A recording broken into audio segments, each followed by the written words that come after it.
Olá, eu me chamo Wagner, eu sou professor de Informática Avançada aqui do RECA e hoje a gente vai dar início a mais essa etapa. Eu vou começar explicando um pouco sobre o Excel, como ele lida com as tabelas e como utilizar elas, tanto para organizar os nossos dados, como também para o reaproveitamento de fórmulas. A primeira coisa que a gente vai fazer é criar a nossa tabela. E para fazer isso é bem simples. Eu já tenho em mente a quantidade de colunas que eu quero, que são 4, e eu vou simplesmente selecionar essas células no Excel e inserir uma tabela. Quando eu seleciono os espaços e insiro a tabela, o Excel ele já vai criar uma tabela com a quantidade de títulos que eu queria, que são 4, e também a quantidade de espaços para serem preenchidas. Eu vou modificar, eu vou colocar os títulos que eu quero, e em seguida eu vou continuar explicando para vocês como a gente vai utilizar essa tabela para o reaproveitamento da fórmula. Eu já editei os títulos da minha tabela e agora eu vou começar a inserir dados. Eu inseri o primeiro dado e para inserir os próximos eu não preciso fazer edição nenhuma nessa tabela. Eu posso simplesmente ir escrevendo embaixo dela e o Excel já vai entender que é mais uma linha para minha tabela. Com os dados inseridos já na minha tabela, está na hora da gente fazer uma fórmula que ela vai servir para todas as linhas da minha tabela. E para fazer isso a gente vai usar um método de referência, o arroba.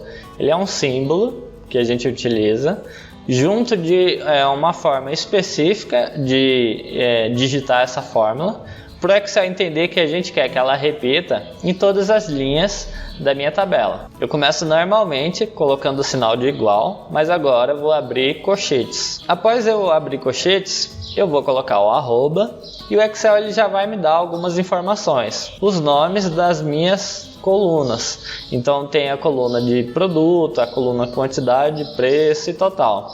Eu vou utilizar a coluna quantidade. Quando eu coloco o colchetes, o arroba e o nome da coluna, eu já fiz a minha referência. Porém eu referenciei só uma coluna.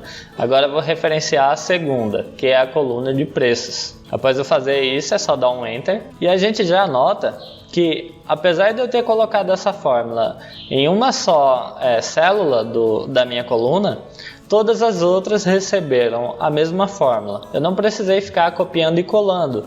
No curso básico eu tinha mostrado que a gente pode fazer uma fórmula, copiar ela e jogar ou numa linha ou numa célula. E a gente não precisa mais se preocupar com isso. Agora a gente pode criar como se fosse um método que vai referenciar toda a coluna e que vai aplicar essa fórmula automaticamente. É bem mais simples do que o que a gente fazia antes. Bom, mas isso ainda não é o final. Se eu continuar inserindo produtos na minha tabela, a fórmula ela vai ser aplicada automaticamente. Então eu não preciso ter um limite. Eu posso, por exemplo, trabalhar com vários produtos e sempre a minha fórmula vai sendo aplicada automaticamente. Isso é muito interessante para quem lida, por exemplo, com estoques. Bom, eu fui preenchendo mais um produto, foi a caneta, e vocês já notam que o Excel ele já me dá um 0 lá no final, na coluna de total. Isso porque eu só tenho a quantidade, eu ainda não tenho o preço. Quando eu coloco o preço e dou um Enter, quando eu coloco um preço e dou um Enter, a coluna de total lá embaixo, ela já é atualizada automaticamente. E essa é a tabela que eu quis trazer para vocês hoje. Ela é uma tabela que não tem limites para a gente colocar nossos dados e também que reaproveita a fórmula. E é bem interessante, é algo aparentemente simples, mas para quem vai lidar com muitos dados é uma grande ajuda.